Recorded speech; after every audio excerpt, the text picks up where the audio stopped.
बिहार विधानसभा चुनाव के लिए बीजेपी पूरी तैयारी में लगी हुई है। भाजपा के राष्ट्रीय अध्यक्ष जेपी नड्डा और बिहार विधानसभा चुनाव प्रभारी महाराष्ट्र के पूर्व मुख्यमंत्री देवेंद्र फडणवीस भी बिहार दौरे पर हैं। इस दौरान उन्होंने लालू और मांझी को लेकर बड़ा बयान दिया। एक तरफ उन्होंने मांझी का नाम सुनते ही सबके सामने ठहाका लगाया। उन्होंने कहा कि ये बहुत प्राइमरी है, इन सारी चीजों पर टिप्पणी करना ठीक नहीं है। यानी कि सीधे तौर पर उन्होंने मांझी को नकार दिया और मांझी को इग्नोर किया। या बिहार में बीजेपी मांझी जी को एनडीए का हिस्सा मानती है? हमारे साथ कोई आता है तब भी एनडीए का हिस्सा होगा, जेडीयू के साथ कोई आता है तब भी एनडीए का हिस्सा होगा। ये ज़रूर है कि अभी ये सारी चीज़ें बहुत प्राइमरी है। इतनी प्राइमरी चीज़ों पर इस पर टिप्पणी कर देना मुझे ऐसा लगता है ठीक नहीं होगा। रघुवंश प्रसाद सिंह के सवाल पर उन्होंने कहा वो बिहार के वरिष्ठ नेता हैं और भाजपा में आते हैं तो पार्टी उनका स्वागत करेगी। क्या बीजेपी रघुवंश प्रसाद सिंह को वो सम्मान या फिर वो जगह देगी जिसके वो हकदार हैं? देखिए, वो बहुत सम्मानित नेता है, किंतु इस लेवल के नेता अगर आएंगे तो किस प्रकार से उनको अकोमोडेट करना है ये पार्टी के शीर्षस्थ नेता तय करते हैं। ये कोई यहाँ के लेवल पर या मैं नहीं तय कर सकता। इतना ज़रूर है कि वो बहुत सम्मानित नेता है और जहाँ पर भी रहे उनका सम्मान रहेगा। या बिहार में BJP RJD supremo Lalu Prasad Yadav की जमानत याचिका पर उन्होंने बड़ा बयान देते हुए कहा, लालू जेल के अंदर रहे या बाहर कोई भी फर्क नहीं पड़ने वाला।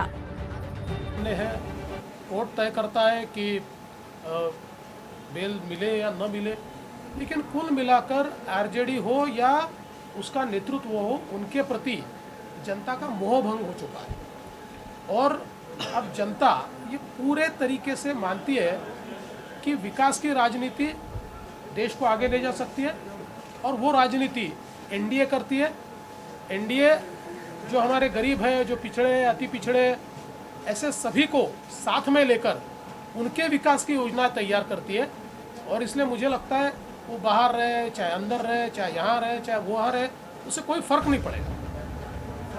कंगना रनौत के सवाल पर उन्होंने कहा, महाराष्ट्र में शिवसेना और उद्धव ठाकरे की सरकार मनमानी पर उतर आई है और इतिहास गवाह है कि मनमानी करने वाली सरकारों का पतन हो जाता है।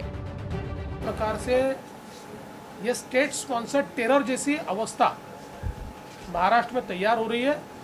मैंने कल अपने ट्वीट के माध्यम से उद्धव जी को आह्वान किया है कि गुंडाराज को रोकिए, नेवल ऑफिसर को इस प्रकार से मारना, और उसमें भी जब मीडिया का दबाव बना, हम लोगों ने दबाव बनाया तो 6 लोगों को अरेस्ट की, लेकिन टेबल बेल दे दी, 10 मिनट में उनको छोड़ दिया।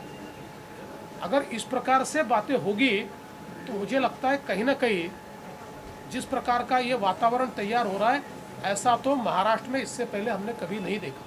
ड्रग्स मामले में अब कंगना रनौत पर भी महाराष्ट्र सरकार संज्ञान ले रही है। देखिए, उसका मैंने कल ही जवाब दे दिया है, उस पर बार बार बोलने की आवश्यकता थोड़ी है। जेडीयू के प्रति चिराग की नाराजगी पर उन्होंने कहा, गठबंधन से कोई बाहर नहीं जाएगा, बाहर से लोग अंदर आएंगे। कि पासवान जी दिल्ली में रहते हैं, दिल्ली में उनकी लगातार सबसे मुलाकात होती रहती है।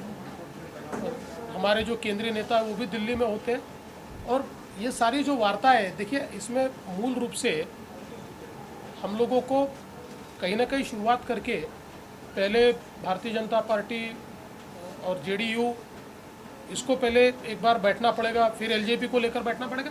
एक सिस्टम होती है, सिस्टम में साथ में बैठेंगे। वो दो पार्टियों का क्या चल रहा है इस पर तो मैं टिप्पणी नहीं कर सकता।